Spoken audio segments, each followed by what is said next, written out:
Israel Iran ಮಧ್ಯೆ ಕದನ ವಿರಾಮ. ಇಸ್ರೇಲ್ ಮೇಲೆ ದಾಳಿಯ ಬಳಿಕ ಕದನ ವಿರಾಮ ಘೋಷಿಸಿದೆ ಇರಾನ್.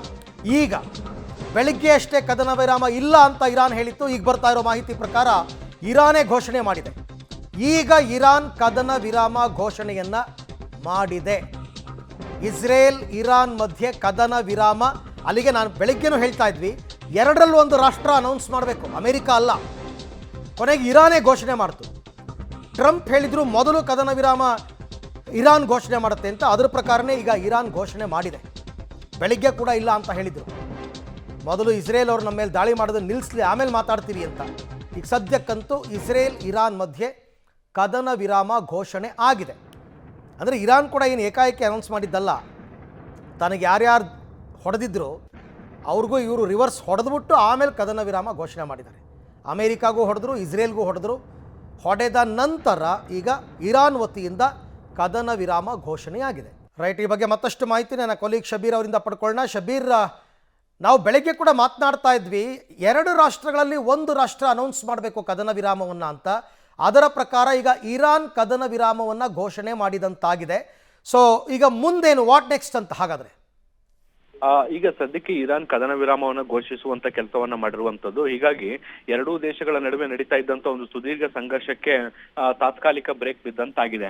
ಆದ್ರೆ ಈ ಕದನ ವಿರಾಮವನ್ನ ಎರಡೂ ದೇಶಗಳು ಪಾಲಿಸ್ತಾವ ಅನ್ನುವಂಥದ್ದನ್ನ ಕೂಡ ನಾವಿಲ್ಲಿ ಗಮನಿಸಬೇಕಾಗಿರುವಂತ ಸಂಗತಿ. ಯಾಕೆಂದ್ರೆ ಈ ಹಿಂದೆ ಭಾರತ ಮತ್ತೆ ಪಾಕಿಸ್ತಾನದ ನಡುವೆ ಕದನ ವಿರಾಮ ಘೋಷಣೆ ಆದ ಬಳಿಕವೂ ಕೂಡ ಪಾಕಿಸ್ತಾನ ಅದೇ ದಿನ ರಾತ್ರಿ ದಾಳಿ ನಡೆಸುವಂತ ಕೆಲಸವನ್ನ ಕೂಡ ಮಾಡಿತ್ತು. ಆ ರೀತಿಯಾದಂತ ಬೆಳವಣಿಗೆಗಳು ಎಲ್ಲೂ ಕೂಡ ಆಗುತ್ತಾ ಅನ್ನುವಂಥದ್ದು ಕೂಡ ಸದ್ಯಕ್ಕಿರುವಂತಹ ಪ್ರಶ್ನೆ. ಈಗ ಇರಾನ್ ಕಡೆಯಿಂದ ಈ ಒಂದು ಉತ್ತರ ಬಂದಿರುವಂತದ್ದು ಕದನ ವಿರಾಮಕ್ಕೆ ನಾವು ಒಪ್ಕೊಂಡಿದೀವಿ ಅನ್ನುವಂತ ಸಂದೇಶ ಬಂದಿದೆ. ಇದೇ ರೀತಿಯಾದಂತಹ ಸಂದೇಶವನ್ನ ನಾವು ಇಸ್ರೇಲ್ ಕಡೆಯಿಂದಲೂ ಕೂಡ ನೋಡ್ಬೇಕಾಗತ್ತೆ. ಇಸ್ರೇಲ್ ಕೂಡ ಇದಕ್ಕೆ ಒಪ್ಪಿಗೆಯನ್ನ ಸೂಚಿಸಬೇಕಾಗತ್ತೆ. ಎರಡೂ ದೇಶಗಳು ಪರಸ್ಪರ ಒಪ್ಪಿಗೆಯನ್ನ ಸೂಚಿಸಿದ ಬಳಿಕ ದಾಳಿ ಪ್ರತಿದಾಳಿಗಳು ನಿಲ್ಲುವಂತ ಸಾಧ್ಯತೆಗಳನ್ನ ನಿರೀಕ್ಷೆ ಮಾಡಬಹುದು.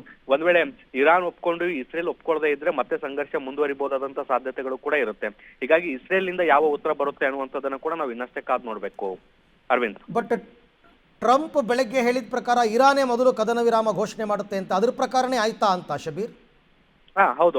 ಟ್ರಂಪ್ ಮೊದಲು ಕದನ ವಿರಾಮ ಘೋಷಣೆ ಮಾಡುತ್ತೆ ಮತ್ತೆ ಅದನ್ನ ಪಾಲನೆ ಮಾಡುತ್ತೆ ಅನ್ನುವಂತ ನಿಟ್ಟಿನಲ್ಲಿ ಈ ಹಿಂದೆ ಟ್ರಂಪ್ ಅವರು ಹೇಳಿದ್ರು. ಅದೇ ನಿಟ್ಟಿನಲ್ಲಿ ಈಗ ಇರಾನ್ ಕೂಡ ತನ್ನ ನಿಲುವನ್ನ ಕೂಡ ಸ್ಪಷ್ಟಪಡಿಸುವಂತ ಕೆಲಸವನ್ನ ಮಾಡಿದೆ.